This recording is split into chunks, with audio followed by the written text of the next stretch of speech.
What would you say you do here? It's the Signal Chords, home of the Underground podcast. A podcast dedicated to up-and-coming bands, labels, artists, and more. Plug in and join your host, Brad Nunnery, as he dives deep into what the future of music has to hold and discover something new along the way. What else do you have to do? Hey, this is Sean Refuse from Chumhuffer.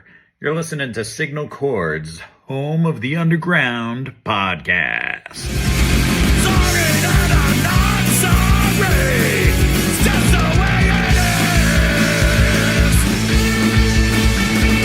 You have your opinions and I share it to my own.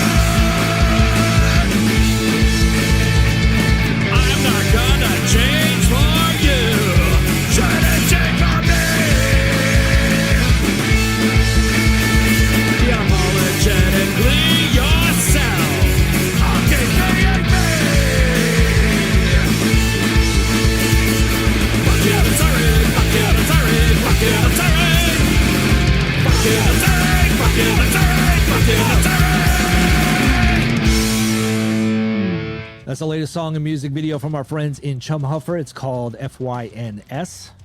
Chumhuffer are an incredible hardcore punk band based out of New York. Thank you so much to Sean Refuse for recording that promo for us. Really do appreciate it, man. If you want to find out more about Chumhuffer, you can click in the link in the description below.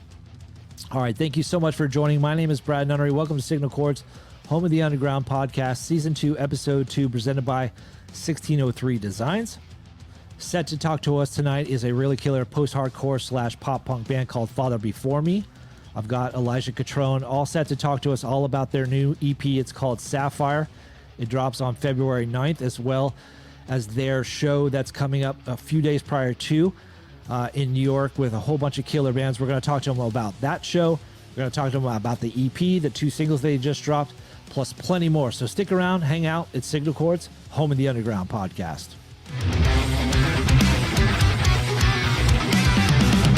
Most vulnerable I've ever been. My existence is your burden. I'm drowning doubts that fill your head. Trade my love for resentment instead.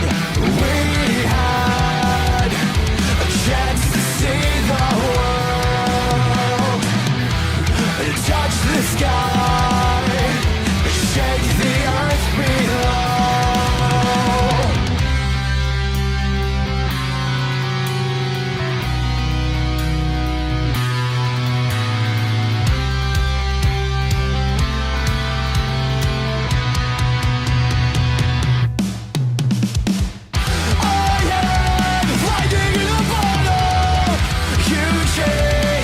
You'll never catch. Tasted the life you never wanted. On this bridge while here on the march. That's the latest song and music video. It's called Hellgate Lottery. It is Father Before Me, and I have Elijah from the band joining us on the podcast. Elijah, man, so great to meet you finally after all these years. I think you and I have been kind of interweb friends for the past 3 years. I know I met you through Alfredo from When Thieves Are About. I know you're good friends with him, but how you doing, by the way? I'm doing well, man. Thank you so much, man. It's such an honor to be here. Big fan of just everything you do. And it's a complete honor to be here, man. Thank you so much. Yeah, no doubt. I really love this new song. I know we've helped you out on a couple other songs prior to this one we just aired. But I want to go ahead, and since we just did a little snippet of the video itself, let's go ahead and talk about the video and talk about the song. And I guess my first question would be, how did you get away with filming in New York? Because you filmed that in the city, right? And that's where you're from, obviously. But how did you get away filming in those locations, or was it stealth-like, or how'd that come about? Yeah, so I'm a Queens kid. Basically born and raised in Queens. Born in New York City, but I was brought up in Queens. And the video for Hellgate Lottery was filmed in mainly Astoria, Queens, which is where I grew up and spent most of my life, doing all sorts of bad things and good things and things all together. Right. Yeah. But no, in Astoria it was actually pretty easy. It was a lot harder in the Left to Say video because that was actually like downtown Manhattan, like Union Square. That was a little trickier, but for the Hellgate videos, it was pretty simple. There's a cameo from my favorite pizzeria that I've been going to since I was about like 6 years old, and the guy was super cool about it. He was like, yeah, man, like I'll be in it, and we didn't really have any issues. I think the only minor issues, and it wasn't even that, like the things where we were a little like, okay, is this gonna be okay, was like the parts where I'm skateboarding in the street. Some people were like, oh, what are you guys doing, oh, and like yelling and stuff, so we had to do it a couple times, and other than that, it was pretty easy. And who helped you out with the who helped you out making the video? So I've got, for the majority of my music videos, this is the 4th video I've done with them. Alex from Black Wolf Imaging, amazing videographer. And on the last 2 videos, he had his friend Johnny help us out too, and he was being, helping us out with different stills and stuff, and just like all like hands-on, really. He's actually the guy who takes my bag in the video. We had him. Oh, is it? Yeah. And then there are 2 cameos, well, 3. There's one of the from Gaudio's Pizza in Queens, New York. If you're ever in Queens, go to Gaudio's Pizza. All right. Right off of Steinway on 30th Avenue. My friend Anthony was the guy who chases me down and punches me, and then my the missus, my significant other, is the one who maces me in the face. Oh, nice. I'm sure she enjoyed doing that. Yeah, it was funny. People were like, what was that? It was actually just facial cleanser, and it's just water. And she came up with the idea that that's what we could use, because I was like, oh, I would love to have it where you mace me. I was like, what can we use? I was thinking like, I didn't care what it was as long as it didn't sting my eyes and wasn't real mace. But yeah, she's like, oh yeah, we can just get this bottle at Ulta, and it's basically just water. It's mist, and she covered it, and it looks like mace, like the way it sprays. It looks like mace, so it's pretty cool.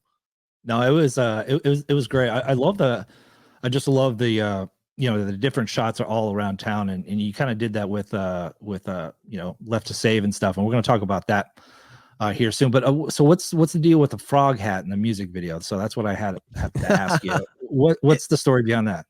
Yeah, so it ties into the song itself. And the song is kind of like, I wouldn't call it a breakup song.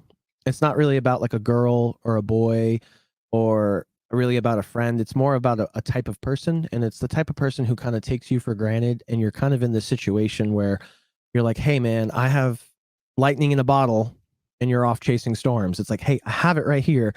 And it's not really about like, hey, like a breakup or anything. It's more just like I'm being taken for granted, and here I'm extending this offer for you to fix it. Because the one lyric is you're on this bridge while you hold the match, and like when you burn a bridge, it's not so much that they've burned the bridge, but it's like if the bridge is burned, it's because you are holding the match.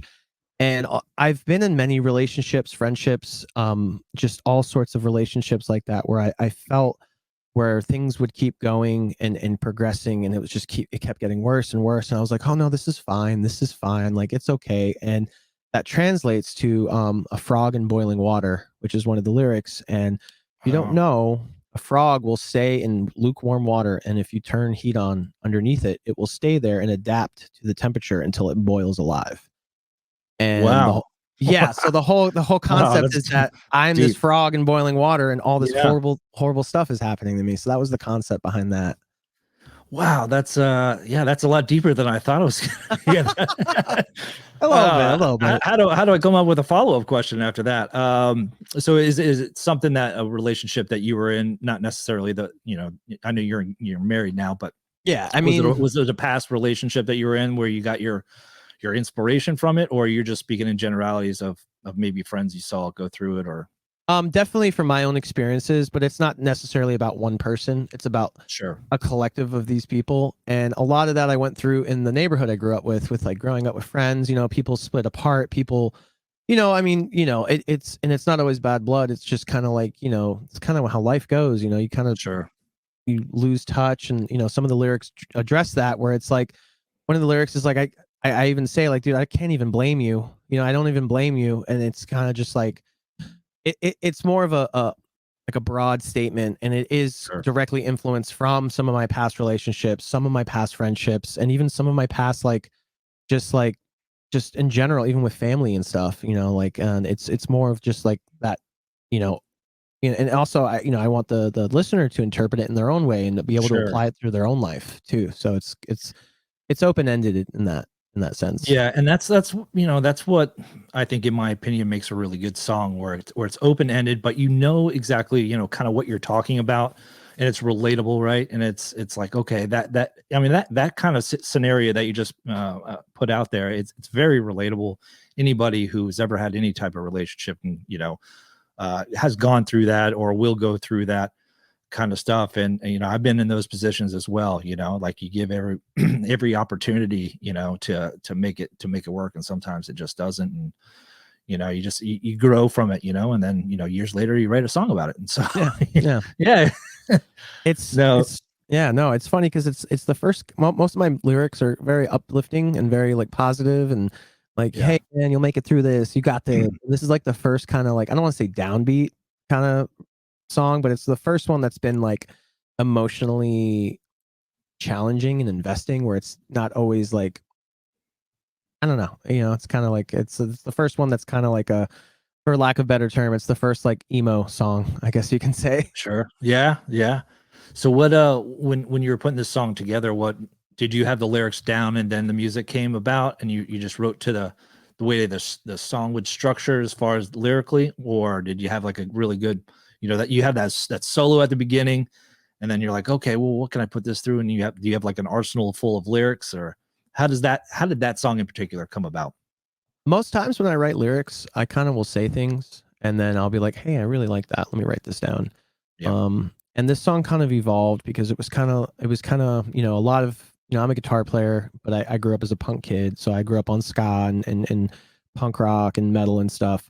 And I really wanted to dive into the whole post-hardcore thing that's been going on for the last like 10 or 15 years, where like, Fall of Troy, Protest the Hero, even bands like Polyphia and Sean. So I borrowed a lot from all those influences, and also my own influences as growing up as a jazz lover. Like I grew up on a lot of jazz music too. I mean, living in New York, it's like it's embedded into the DNA of a New Yorker. Sure. Jazz is just everywhere. So it was just a big mix of all that, and it was just kind of like, it kind of fit because it's the most post-hardcore-y kind of the sound, and it's kind of got like this tone to it, and it just kind of started moving itself together to be like, yeah, that's what this song is going to be about. Yeah, I like it how that comes.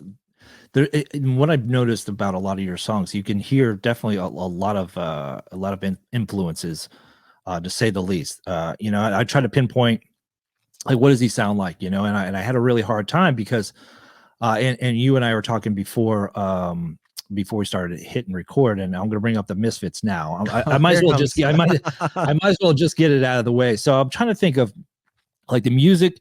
To me is really great. It's post-hardcore, it's pop punk, it's almost skate punk, it's metal in places with the solos. You're not afraid of a solo. But I broke down and I think when you and I originally met each other, and I heard Until Lambs Become Lions from your 2021 release Ruby, I heard a lot of Zoli from Ignite, right? In the choruses, and I'm a huge diehard Ignite fan. And I didn't think anybody could match like his high. I don't know, what do you call it when you get to that level? I don't know, it's a vibrato. I don't even know what it's called, but it's just that high singing, that almost Ronnie James Dio-ish, like just like that high. But so Zoli from Ignite, that drew me into you. Thanks, man. But musically, it was much different than Ignite. But then, as I was doing research for the show and these new songs and listening to the verses, you remind me, which I love. It's a huge compliment of Michael Graves. I don't know if you know who Michael Graves from the Misfits. Very familiar with him. Yeah, he's a solo guy, but he joined the Misfits for a few records. I think he was in the Misfits for like 10 or 15 years. But it's very Michael Graves-ish, and I freaking love it.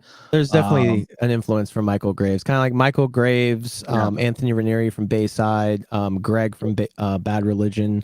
Kind of like that lower crooning for like verses and stuff, and then I try to go like higher up for the choruses if I can. Yeah. But yeah, no, definitely. I mean, I'm always trying to evolve vocally, and part of it was my father, my late father was who passed away when I was a kid. He was an opera singer. So there's a little bit of that in it. And it's kind of like when you say Ronnie James Dio, it's kind of funny because it's like I don't put myself on that pedestal or that level at all, but I would be lying if I said that some of my father's opera technique has been inspired into my singing, where I try to like try to hit those high notes. And even Graves does some of that stuff too when he's singing. And it's definitely a big influence for me. And it's a style of singing I've always been really drawn to. Yeah, and me as well. You know, I mean, Zoli was one of those guys where like nobody can match him in punk rock, right? Like, or hardcore kind of stuff as far as what he was doing. And then I heard Until Lambs Become Lions, and we're going to talk about that here down the line. But let's go ahead and start. Let's start at the beginning, because you play all the instruments, right? You played all the instruments. You know, obviously in your music videos, you're playing the drums, you're playing the bass, you're playing the guitar.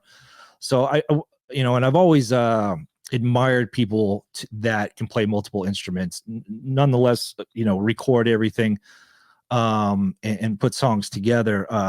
So it had to come, and you said you had some background with your dad and stuff. So did you start playing at like 1 year old?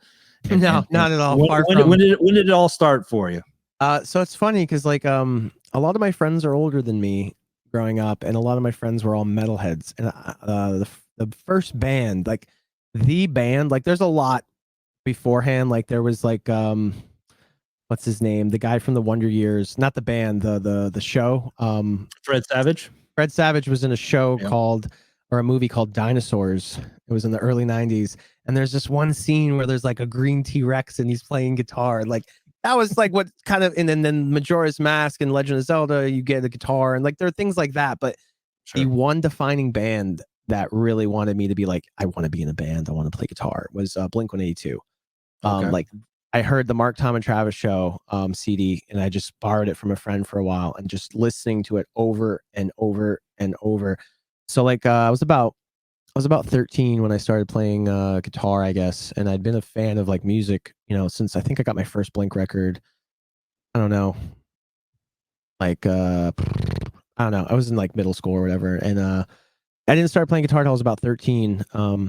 Accidentally got a bass for the first two, and I didn't really take it too seriously. But I was this punk kid, and I used to play like 4-chord stuff, and then I started really listening to like these bands, and they would start to play like more melodic stuff, like Lagwagon, and even early Blink and things like that, and even a little bit of Guttermouth, and they were just like, there was like, okay, I'm not just playing 4 chords anymore. I started doing little licks, and that was like me for four years, and it wasn't until my brother showed me.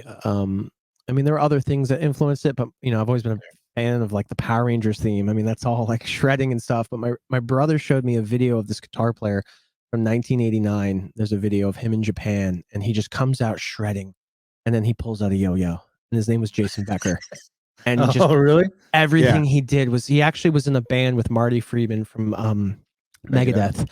Right. Before he joined Megadeth. And if you ever get a chance to look it up, Cacophony, man, some of the most inspiring stuff I've ever heard. And that was what kind of got me down that road of like, I got to start learning how to play like shredding stuff. Like, how do I learn this? And also my brother had been playing, I'd been playing for 3 years, and he'd been playing for 3 weeks, and he was better than me. And I was like, how? You asshole. What are you doing? Why are you taking this? No, that was one thing that actually me and my brother used to destroy each other as kids. We were very mean to each other, brotherly love, I guess. But guitar was something that really bonded us and made us our relationship very strong. So but yeah, it was just like this slow climb, and I was always known as the pop punk kid, and it's just so weird that everyone knows me as like the shredder, but it's just like I don't consider myself that, even though I guess I do and stuff, and I learned theory and music theory and stuff, and my dad was an opera singer, and my late mother was like a hippie. Like she loved like Tom Petty and like Led Zeppelin and stuff. So there was always kind of like music, it wasn't in the house. Yeah, it wasn't like forced down our throats. My dad wasn't like, sit down on the piano and learn this. Right, he kind of kept this secret to himself. He was just like, I don't need to share it to you. And eventually he'd be like, oh wow, okay, he's actually taking an interest. Maybe I can show him something. Or like but it was a weird collective. And then I wanted to get into these in New York City, they have these specialized high schools. You get this big fat booklet, and like they're labeled by color, and it's like green is like the science schools you can go to for high school, and then orange was like music, I was always trying to get into these high schools because I was like, I don't want to go to the high school I was going to go to. It was like the 8th most dangerous high school. It was like really bad. Spoiler alert, I ended up going there, but I was always trying to get into these schools, and we were auditioning, and my dad would take me at like 6 a.m. to go audition. And every time I'd go, they're like, you don't know this, you don't know that. And I would go home and learn that. So that was where I started learning, like, oh, I got to learn jazz. I got to learn like theory and scales. And then every time I'd go back, you don't know how to do this. And then finally the big thing was like, well, your grades suck. And I'm just like, because I spent all this time learning this stuff. So it was it's not a simple answer of like, hey, I just started playing, but it was just like the first 4 years were kind of just like, oh, whatever, Blink-182, Lagwagon. And then I started slowly just getting into all this stuff, and then classical music and just everything. It just started to start snowballing on top of each other. And then, I started just writing riffs and things and all sorts of stuff. And so you never had any lessons, like any formal lessons or anything? It was just all play by ear and just figure it out. And that's how you did with every instrument? Yeah, nothing more than like, I'm at Guitar Center and some guy's like, hey, I noticed you're doing that. You should try this instead. No one, funny enough, I don't know if you're a fan. You ever heard of Kill Your Idols? I've heard of them, yeah. They're like a hardcore band from the 90s. Yep. I don't remember how I met them, but one of the original drummers from Kill Your Idols happened to live in my neighborhood. And somehow, I don't know if we were at the park and I had my drumsticks with me or something, but he taught me how to like play drums a little bit. Kind of like he would like, I was trying to learn how to do like like the hardcore beat. And he taught me a way to kind of, like little tips and tricks here and stuff. And, little things like that, just little like, hey, I'm trying to play this thing. And someone will point out something like, hey, if you try this instead, or just watching people like monkey see, monkey do. Like basically, I didn't like school growing up. And during high school, my high school was a block away from Guitar Center. So I used to cut class quite a lot. Yeah. Stay in school, kids. But I would cut class and I would go there and I'd play drums for hours. And I was very respectful, and I was like one of the only kids they would actually let hang out there, and wouldn't, other kids they would just go there to cut class and smoke weed and shit, and which was cool, whatever. But I was going there to actually just play guitar, and I would play low if I could. I wouldn't try to like bother anybody, and that was all I cared about, was just guitar, man. Just all I cared about as a kid, Yeah, it's so you got into guitar, you picked up the drums a little bit. Is guitar like your main instrument? Let's say you're on, I know you have a band that goes out with you and plays with you and all that kind of stuff, but your preferred instrument is the guitar? Yeah, preferably like I don't even call it lead guitar. I just happen to be able to play all the lead stuff. There are some lead stuff I can't play and sing at the same time, or it's just really difficult, and it's better if I have another guy play those parts. But yeah, I mean, guitar and singing are like my main two. Like that's what if I ever do have permanent members, I have live members, and that's what I prefer to do is guitar. It's my main thing. But playing on these other instruments has really helped write and formulate. And being a guitar player has helped me be a more melodic drummer, and being a drummer has made me a better rhythmic guitar player.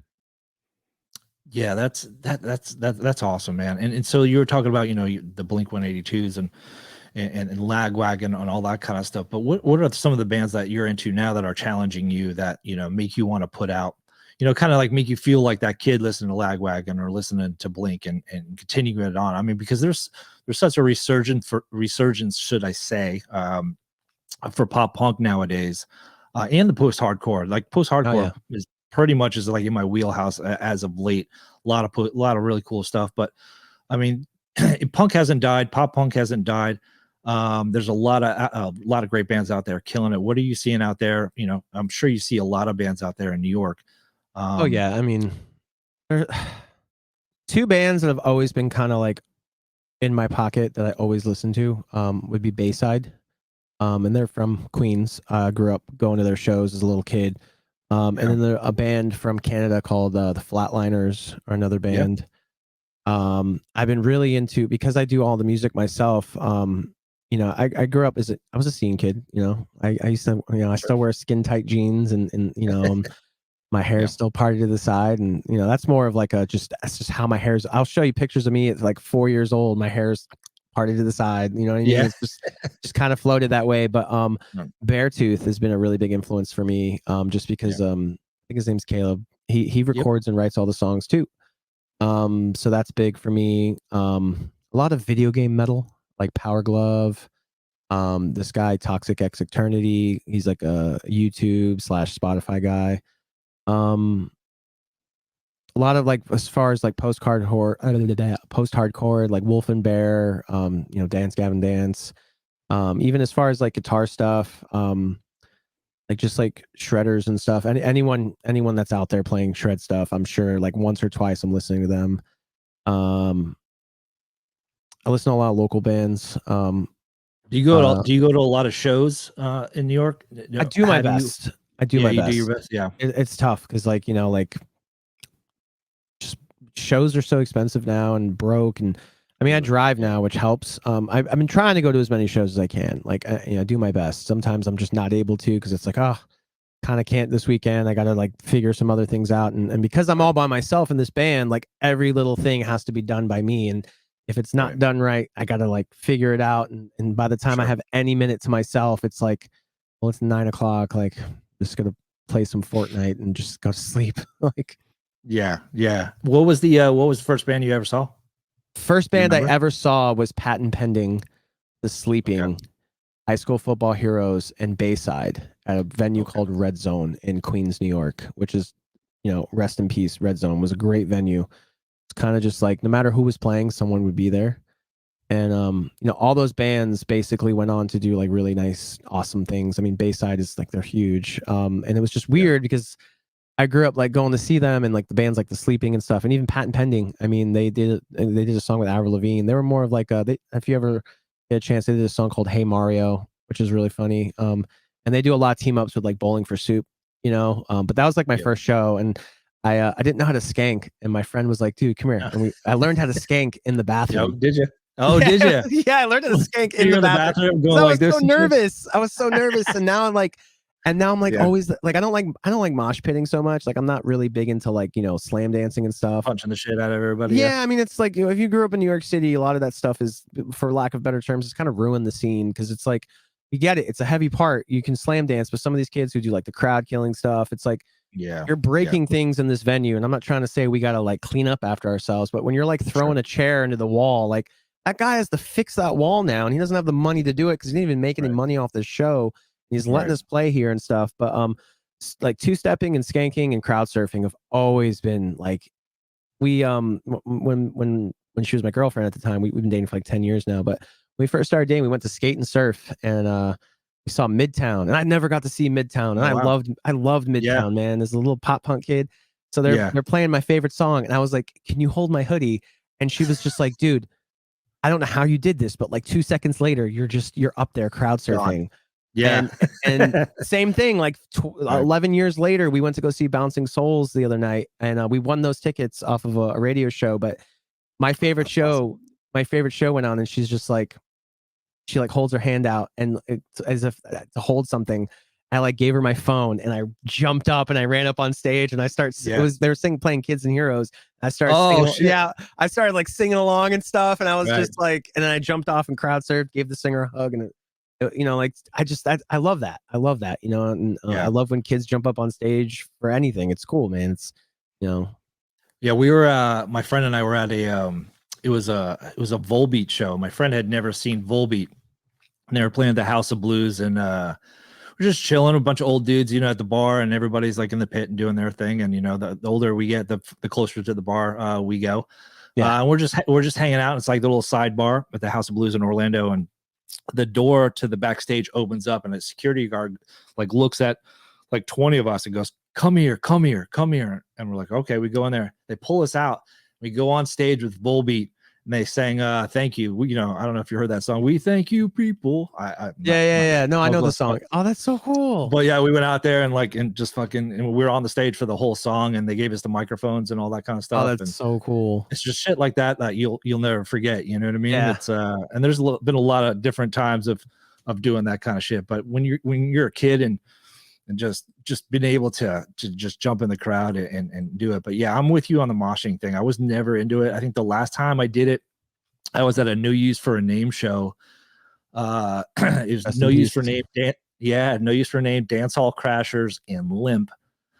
Way back in the day, and a dude stepped on my ankle and blew out my ankle right before I got hired on this job. I couldn't take the job for like a couple weeks because blew out my ankle, and I'm like, all right, I'm done. So I'm just gonna hang out at the bar. I mean, even that's fine, but like I don't know if, and a lot of people have said it's like, and I've talked to a lot of people, and it's kind of resonated, but it's I noticed it. I never noticed it as hard as when I was in New York City, and there are these kids who just like they will go after someone and just start punching you in the face. I'm just like, dude, like I understand you're in the pit, you're throwing hands and stuff, you're having fun, you get hit, you fall down, someone picks you up, someone's like, oh man, dude, I'm sorry, man, but good stuff. Right. Like these guys would like go into the crowd and like punch people, and I'm just like, what are you doing? Not with it. It's like there's like this is supposed to be therapeutic, but like, come on, dude, like you're hitting. And it's one thing if you're hitting another big dude that's your size, but like, dude, like small like 5'2" girls getting hit, and like I've seen some 5'2" girls throw down, like where the point where like I move out of the way, I'm like I'm good, but like at the same time it's just like you're supposed to be having fun, and like you get a little hurt because of the adrenaline and stuff, but I mean I've been dropped after crowd surfing like straight on my face, blooded up and stuff, and I'm like, oh, I'm fine, it was an accident or whatever, but like when people are just going around like punching people, I'm like, dude, like that's not that's not what it's about, dude. It's not, man, and you just don't want to be a part of it. I think it comes with age too. I don't know. When I was younger, I did a lot of stupid shit, and I never punched anybody. I was never a violent kid, but I was always in the middle of breaking my friend up. My friend would start all the fights, and I was always the guy in the middle that jumped in the middle and just like made sure everybody was cool and de-escalated things. That was my job as a concert goer. I mean, I even get that. Like, you get into a fight, people want to fight. Like, that's like, hey, I want to fight you. I understand that. There's honor to that. But like, when you're just going around punching people because it's just random. It's just random and stupid. And I've talked to a lot of promoters who are like, yeah, dude, that shit's what's ruining why I don't want to pay the lease on this anymore. Why I'm not going to renew the lease. Yeah. But there is a lot of good in it, though. There is a lot of good still. Like, people will stop them, and but I digress. No, but I do like seeing like a peaceful pit. Like there's something good about it. Like just sitting back and watching people in the pit and just having fun and having the times of their lives, and it doesn't have to get too rowdy. I haven't seen one get too rowdy in a while, but I don't make it to a lot of shows. But like you said, you're busy with the band and try to put everything together. I've got kids and stuff, so I have to like pick and choose what shows I go to. And they're more meaningful when you're able to get out and all that kind of stuff too, right? You're gonna spend the money to go in the city like you have to, and I have to get babysitters and all that kind of crap and rearrange my life to be able to go to show nowadays. But it's definitely more meaningful. So let's get into Left to Save. I guess this was your first single since 2000. Is that right? Since 2001? No, because this is the return, right? So 2021. Yeah, I'm sorry. 21. Yeah. Sorry about that. So what? It's all the same to me. Yeah.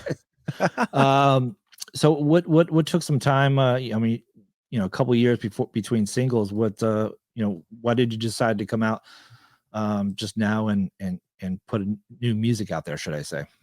Well, yeah. So like the band, we put our first single for this band. I put my first single out in the end of 2019, and I'd had all these songs, was getting ready. The next single came out on my birthday of 2020.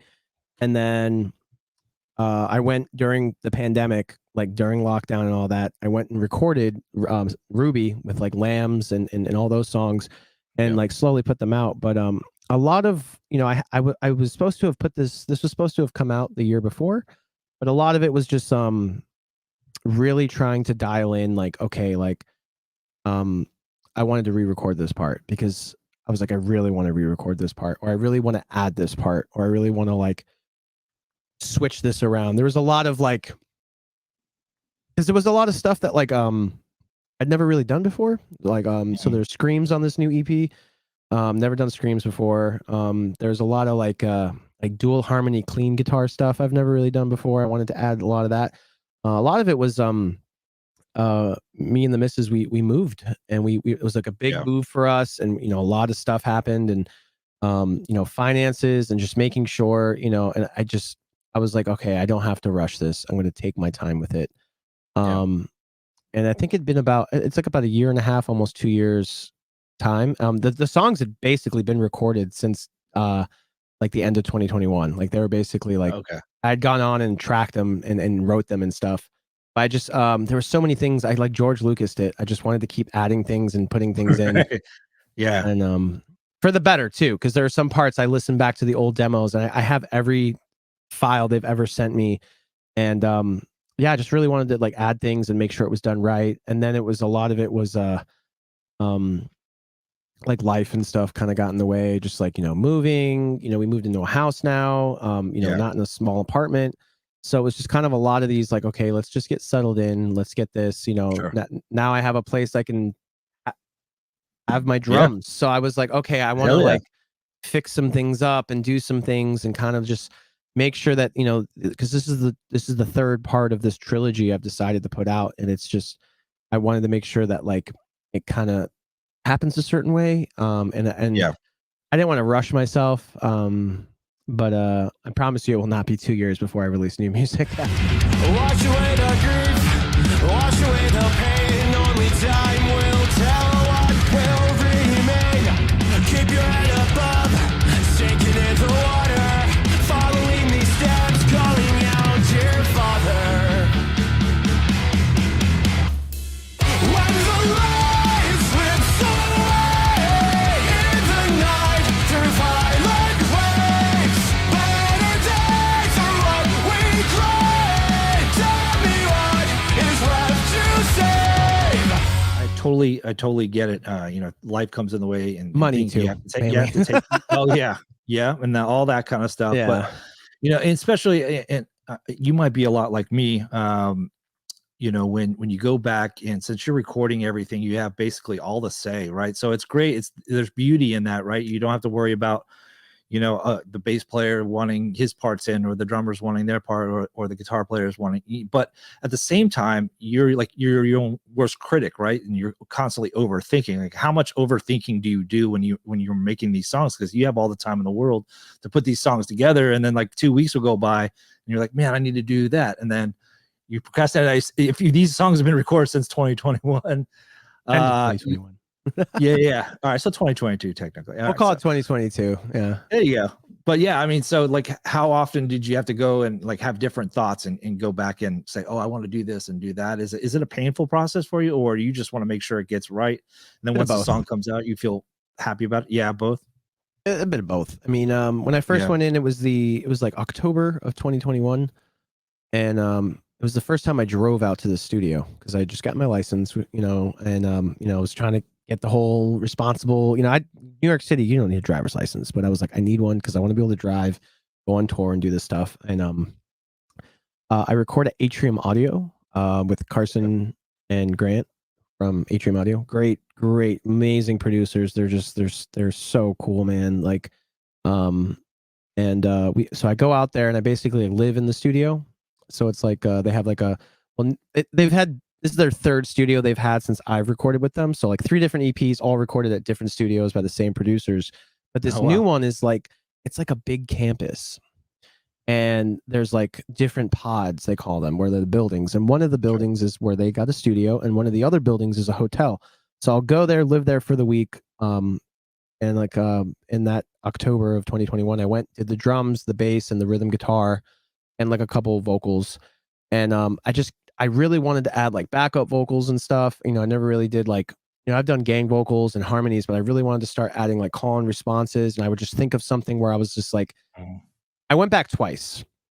And the first time I went back was to add more depth and more like, okay, I need to put a third guitar here or something, or I need to put like this harmony here. And then I went back again because I just wanted to clean things up and make sure everything was tight. Like there'd be something I'm just like, this is bothering me. Like, my wife wouldn't notice, a friend wouldn't notice. But you can ask, I gotta give a shout out to Alfredo because I would bother the hell out of him. I'd be like, yo, what do you think of this? What do you think of this? What do you think of this? What do you think of this? What do you think of this? And he's always straight with me, man. He won't even, to the to the point where it's like sometimes I'm like, okay, no, we're good, Fredo. Like this will be fine. Trust me. Like this is okay. He's like, no, you should actually go and add like 7 different fucking things. I'm like, while that would be cool, like Right. I think I have like a halfway between like not doing anything and then doing something. So it's kind of like in the middle, like a sweet spot. And no, but thank you to Fredo, man. Thank you so much, man. He's been a real big help to like help me like decide on things. I'll give him 2 options of something, and he'll pick one, and I'll be like, but I really like this one. And Right. he's just kind of like, I don't really have band members to talk to. Like my wife, she's always, and she's not the type where it's just like, that sounds great, honey. Like she's, we met. She'll critique you. Yeah, she's a big shoe. She listens to more bands than like all of us put together. It's like crazy. Yeah. Like I'm like, how do you know all this stuff? And but she's great. She's really, them two have been real big help, and just random friends. I'll ask, and just a lot of it was just like I want to make sure it's done. And when I finally finished it, I was like, okay, this is it. And then by the time I'd done that, it was like the middle of 2022. I was getting ready to release it, but then I was broke. I had no money to my name, to the point where like I have a lot of this nerd stuff and all this stuff. I started selling some of my collectibles to even like make my car payments and stuff, just because like I was just like, from moving and doing like certain renovations and things breaking that you need to fix. We had a pipe break after we moved in here. It was like $10,000 to fix it, and it was just like I like maxed out every credit card I have and like was paying it off, and it was just things were just piling on top of each other. And I had to talk with my wife. I was like, listen, like I own this. Like we're there's no pressure when I have to put this out. Like let's deal with this. Right. And and then by that time, that was when the second time I was like, okay, maybe I want to add some more things. Like, why not? But the money was the big thing, and also getting the ideas. And I wanted to film these videos. I didn't like, by the time I was ready to film it, it was already kind of like end of winter. I kind of wanted to wait a little bit. I was like, all right, let's wait, and then things just kept happening, and like I always say, things happen for a reason, and they happen when they're supposed to. So it's just kind of like 100%. It happened when it happened. We got all the great shots we needed to. The music sounds great. I'm very happy with what I did, and like like I'm not saying like, oh yeah, I'm not gonna wait 2 years, but like I actually am. I have like 6 or 7 songs already written for this next wave of things, and yeah, no, I'm really stoked, because I mean back in 2019, like I set out to do this, and it's just really cool. Now I'm like finishing this trilogy, and people are like, well, and you said it was the trilogy, because you had Emerald in 2020, you had the EP, and then you had Ruby, and I finally understand. And Sapphire. In Sapphire, and that comes out February 9th, right? Yeah. So the full EP, there's 2 extra. I've always done this thing where I've done 2 singles, and then I'll do 2 extra songs on the EP when it launches, and so Left to Save is the first one, Hellgate Lottery is the second one, and then I have 2 songs called Compass and a song called Blind. And the song Blind is the song that has the screams on it, and it's like real, because my producers, I guess you can call them that. They I exactly can call them that. Sorry guys, don't hate me. No, Grant McFarland and Carson, Slovak, they produce for August Burns Red and like Era, and they do all those guys. Oh, wow. So being in their studio all the time and hearing all the bands that they produce and stuff, I was like, like there's definitely an influence on the screaming for that. And I was just like, because Grant was just like, he does the vocals mainly. He's like, can you scream? I was just like, no. And then that was when we were doing Ruby. And then I was like, it made me think like I should learn how to scream for some of these next parts in the next EP. And I was like, I learned how to scream. Let's do this. And it turned out pretty good. I was actually really shocked. A lot of people are like, I don't believe that's you. It's like it's not like a demon or something. Oh, dude, I can't wait to hear it. I would say it's definitely more of because there's been like this kind of thing I do where there's at least one song on the album or the EP that's like the heaviest of them. So like this is that heavy song, and just the part was like I was gonna do gang vocals, but I was just like, no, it really needs screams. It really fits for that. And yeah, it's been a weird journey, and the Emerald, Ruby, Sapphire thing is it's based off of a Legend of Zelda thing, where in a lot of Nintendo games, it's always the primary colors are green, red. Oh, I see. It's all tight. Yeah, that's all. It's all making sense now. Yeah, I love that, and it's funny. And then Legend of Zelda: Ocarina of Time, which is my favorite video game of all time. If you lock me in a room for like a year and I'm only allowed to play one video game, it would be that. Zelda? And the Legend of Zelda: Ocarina of Time. And in that game, like the first dungeon you go to is a tree, and you get the emerald once you beat that. And then the second one is a mountain, and once you beat that, you get the ruby. The world has got too shit. I won't give in, I won't quit. The world's a sinking ship. The harbor of abandonment. Of the challenge what's beneath me. Of the feed lessons of past. Is a shadow just to greet me. Flag is flying at half mast. We're only flesh and bone. The choice is ours alone. Don't you worry, don't you break. Rise again for our own sake. I know you're feeling weak. I know you're feeling tired. We're almost at the peak. It's just a little higher. I will not give in when the lights have all gone dim. The world may seem so grim, but it's not just sink or swim. And the third one is like a lake. And then once you beat that, you get the sapphire. And each of them are inspired by that, but they're based off of places I grew up in New York City. So it's kind of like my own internal Legend of Zelda mission, where it's like I had to go through this, and I had to go through that, and then I had to go through this. And they're all spots like the sapphire cover is it's Union Square, where I actually filmed Left to Save, but it's all flooded. So if you look up pictures of if anyone out there, you look up pictures of Union Square and you look at the cover of this album, it's basically the same. And each of them are symbolic to me. And then Emerald is actually based off the block I grew up on. It's actually there's actually a tree in front of the place. So it's kind of like they're all, you know. I'm looking at them now because I got you pulled up on Spotify. But yeah, that's really cool as hell. Yeah. I love the deep meaning in the trilogy and stuff. That's really cool insight. I love it. And you're doing an EP release show coming soon. Speaking of shows and all that kind of stuff, Saturday, February 3rd at the Kingsland in Brooklyn with our good friends Card Reader. Love those guys. Oh yeah, Lifers, Waters Deep, the Muckrakers, Bending Over Backwards. How'd that come about? And so all these bands for the show. I'm beyond excited. Yeah. I've played a show with every one of these bands, and Card Reader, I mean, he did the same thing as me. He basically kind of recorded everything himself too, and we've always been talking since the pandemic. And I used to play in a band called Jump for the Sails, and they used to play in a band called Legend of You. We used to play shows together. Legend of You actually played our old band's release party too. So we've been talking, and we were trying to get a show together, and we keep playing like festivals together, but like they're playing the first day, or they played the year before, and now we're playing this year, kind of thing. So we've always been like kind of just like passing each other in the car, but like in that the Umbrella Academy meme. But it's I was just like, dude, I was like, you guys have to be on this show. Like you are promised for this show. And then Lifers, the same deal. They were a band called Gone by Friday, and now they're called Lifers. They were like the first two bands. I was like, listen, like I've been talking to them since like 2020. Like I want you guys on any show we put together that's like local. And then Waters Deep is actually a band we met on TikTok.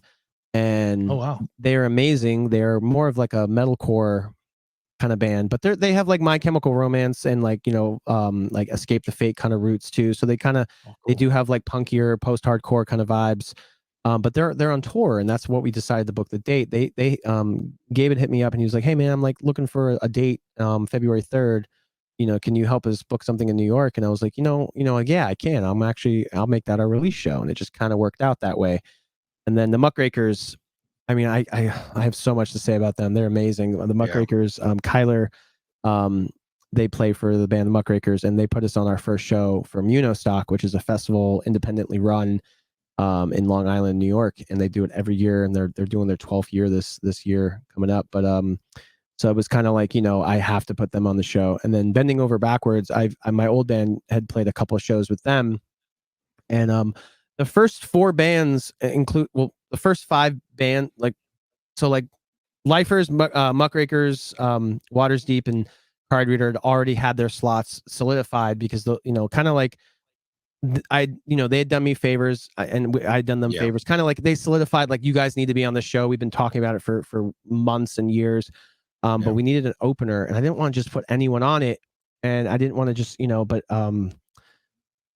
Eddie had hit me up from Bending Over Backwards, and it just like, I was just like, yes. I was just like, I remember you guys from when I used to play in Jump, and I was just like, you guys are perfect. I put a status out like, who wants to play an opening slot? I always feel bad asking for opening slots. I don't usually like, hey, would you want to? I don't like to ask people because I feel like it's like insulting sometimes when you're like, hey man, you're really cool. Do you want to play this first slot? It's like, I kind of want to offer it like, hey, who would want to play this? Sure. And they asked, and I was like, dude, like, you guys would be perfect. You know what I mean? And I'm super stoked. I'm super excited. Everyone on the bill is like, it's a perfect fit, and everyone's just gonna kill it. I'm really excited for it.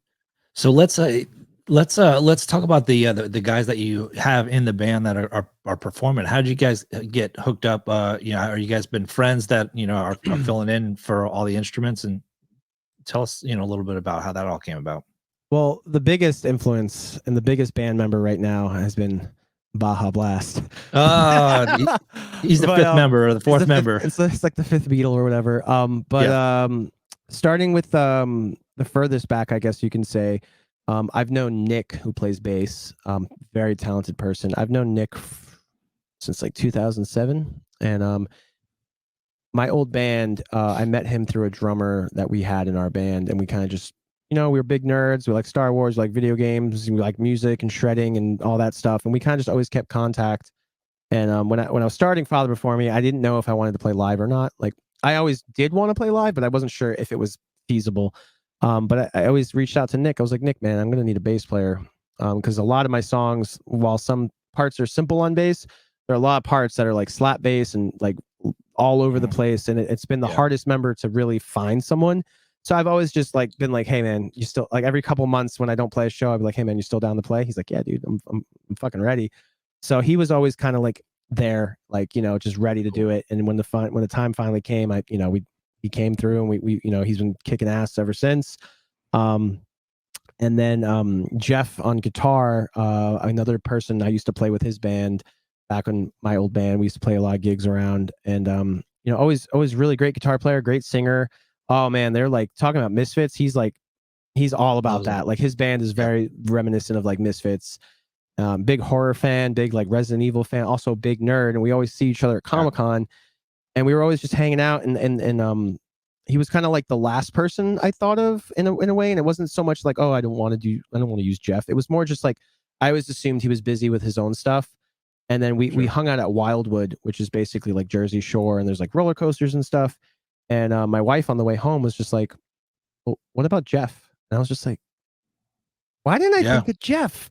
Amazing guitar player, amazing singer, amazing person overall. And I'd asked him like, hey man, would you want to fill in for a couple shows? And he's been so awesome. He's been letting us rehearse at his house. He has a basement, and like, we go there, we play video games, we rehearse. Awesome. His wife is actually the reason I know that Baja Blast is back. So, oh, really? Yeah. They bought me a six pack of it and like surprised me of it. And now I've been like loading up on it. Hell yeah. But the last but not least, Ken is just Ken was been my best friend for the last like, God, I don't even know. When we met in late 2010. We were he was my drummer in my old band, Drum for the Sales. And when my dad died, he was his dad, and his family let me come live with them. And like, we've always had like a very like that Han and Luke, Ron and Harry, Harry and Peter Parker kind of relationship, where it's kind of like we're best friends, and sometimes we're like just best of friends, and sometimes we're just at each other's throats. And it's been a very like brothers, like brothers, like real brothers. And we've I love the kids so much, and we've been in and out of contact after the band, because the band disbanded or whatever, and there was a lot of like there was no animosity. It was just kind of just like we weren't sure what was going on, and we didn't really talk very much. And then it just always kept coming back to like, what's going on with music, and he saw I was doing music, and he was always very interested, and kind of knew in the back of my mind that he was always going to be the drummer, even though like I'd auditioned a couple other drummers, but it was just kind of like, like Ken has just always been that drummer that like he knows what's going on up here for me, and like he drums very similar to my style, and even some of my style has been influenced from him, and I think vice versa, and just and it just worked out the way, like I said, the way it was supposed to, and I could not be happier with the three dudes I have playing for me right now. And they're all helping me bring this vision to life, and I'm eternally grateful, and thank you guys so much if you're watching this. Thank you so much. Yeah, I'm a big fan of everything happens for a reason, and just by luck all those guys are available, and being able to do it, and so what's I guess the next or the follow-up question on that is that you guys are going to do this one show at the Kingsland, but are there more shows planned throughout the year, kind of a deal? Are there you're just going to pick and choose where you're going to go, or is there like a tour or anything, or are you just going to play shows here and there? So it's a mix. We do have a show we're announcing very soon. It's in Glassboro, or like it's in the Philly area. We're playing at this we'll be announcing it soon if you follow. It's in the Philly area. We're playing with a bunch of bands. Super excited about that, but that's like our last show for the next few months. I'm trying to do some writing and get some things together, and I don't want to oversaturate so much. Trying to do like online ads and just get like bigger fan bases and stuff, because we've only played 2 shows, and every time we played a show, like our first show, I think we sold like 60 tickets for a band that's never played a show, and then for our second show we played out of state. Second show was out of state, and we sold like 35 tickets, and it's just kind of like I want to up those numbers, but at the same time, my my merch company and they're based out of Netherlands, and we've been talking about trying to book something out in Europe. Probably not going to be this year, just because it's already said and done, but sometime early 2025 we're thinking about doing like a 2-week run out in Europe, and then I'm in talks with doing we're going to go up to like Toronto and Montreal and Quebec City, hopefully in the summer. I'm working things out about that. But it's mainly just about like not just playing any show we can, but like playing like strategically playing shows like and not like, oh, what can I get out of this? It's more just like, where's our market? Where can we play a show where we can build a fan base and grow? Because evidently, like that's what everyone wants to do. Wants to grow your fan base. And I feel like the days of just going out and touring blindly are kind of like, not that they're over, but I just feel like it's just not a feasible thing to like. I'd rather spend that money. I'd rather spend 1 day of tour money on like ads and get like triple the effect I would for the entire tour. I mean, I would love to play more shows. I would love to play as many shows as possible, but at the moment, February 3rd and March 9th are the only 2 shows we have booked officially for this year. Okay. So do you go like on Spotify or Apple Music? I don't know if Apple does it, but you can find out where your most streams are and kind of like look at those markets and say, okay, that's where we need to start like thinking, where we want the shows, kind of a deal. Do you guys use those? That's 1,000% why I have my stuff based, because for a while, the only one of those I can't really go to is Australia, because Australia is really far away. Like Japan is one thing too. We're actually thinking of Japan has a lot more going on for it than it just being a place we have numbers on Spotify. But I'm always looking at Spotify numbers, and I noticed besides the United States, the UK, Germany, and like Paris, I guess you could say, like that whole more Western Europe is like kind of where things are kicking off for us. And then Canada is our second biggest streaming, third being Australia, and then the UK, Germany, and Japan is actually like our 6th most streamed place. So like these are kind of places it's kind of like I'm noticing that people are latching onto it, but I'm also like, okay, I need to put ads into these places and get more stuff out there and try and market to these places. Japan would just be so much fun for me, just because I'm a total lover of all things. Like I'm a big toy collector. A lot of the bands out there, like I love a lot of like the skate punk and hardcore things that have been going on out there.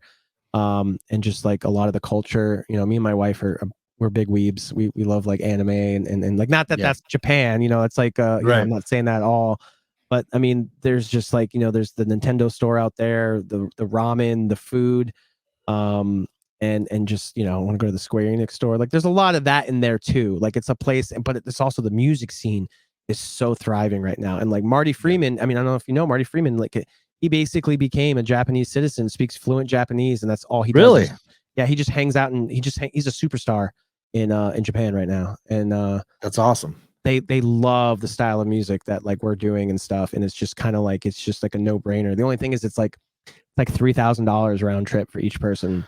God bless it. Yeah, that's the only reason I haven't done it yet. Otherwise, it's a giant meatball out there. Yeah. Yeah, but it's, dude, I'm telling you, it's such a great place for like the style of music that like we're all into. Especially because we kind of have like the nerd angle. Like, I have a little bit of like anime influences. Like one of my songs about like Final Fantasy VII. One of my songs about Legend of Zelda. Both created in Japan. And there's just like a lot of that. A lot of the culture I like of like, Funko Pops and like collecting figures and things like that. Like, punk rock, toys, and food are like, and video games are like four of like my favorite things. And those things like are like just mainstream out there and not like poison mainstream, like really well articulated and well loved and taken care of. And it just, we always, and also Ken is his actual name is Kentaro. He was actually born in Osaka, so we do have connections out in Japan. So he's actually from Japan. So like, cool. So it's kind of like, and then my wife is from China, so we're trying to think of like, hey, let's go to China for a bit, and then I got friends out in Philippines, so we're trying to get like an Asia tour kind of going on. Sure, like if you're gonna go out there, go big or go home. You can't go there for a week. You if you're gonna go out, you got to do a 3-week thing for it to even be worth it. Right. You know what I mean? Think of it as like a big vacation. China doesn't really have like a scene. Hong Kong kind of does. But I mean, I would just love to go because I'm fascinated with like just that's my favorite food in the world is Chinese food, by the way. And like it's good stuff. Being my wife being from China, she was born there and stuff. Like I would love to go and meet some of her family and stuff. And it's just kind of like I'm trying to just knock out 30 birds with one stone right now. Like, like just do some other, Thailand, Philippines, even South Korea. Like these are really like cool markets for like punk and hardcore. So it's kind of just trying to like, let's just have this figure it out. Just like a big clusterfuck of like all these things we can do and kind of get paid for it a little bit. So like, we're not going to make a profit whatsoever, but make a little bit of it and kind of ease, you get a discount on your vacation. Is how I look at it. Oh yeah, absolutely. And you get the power of telling people, we've played Japan before. We're international superstars over there. They love us. To be real, I would have more bragging rights personally. Like, I went to the Nintendo store in Japan, or like, like that would be like that would be more. Yeah. No, but I would, because a lot of my believe it or not, a lot of my favorite bands are from Japan. Like Total Fat, Forget Me and Nots, Maximum the Hormone.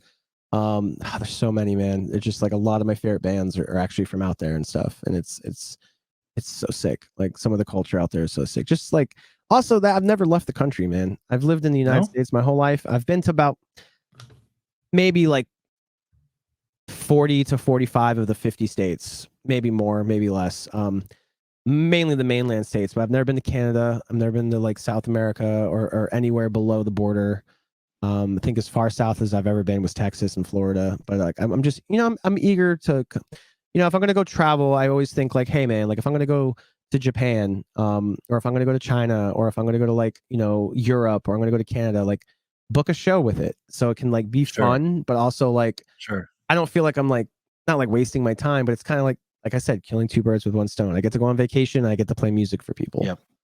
That would be the dream, man, and I hope that comes to fruition one of these days, man. You got to keep me posted if that ever happens.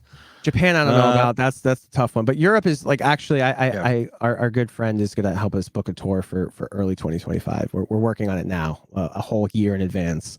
So and then badass. Canada is I have a lot of people I know out in Canada. So those two, Canada.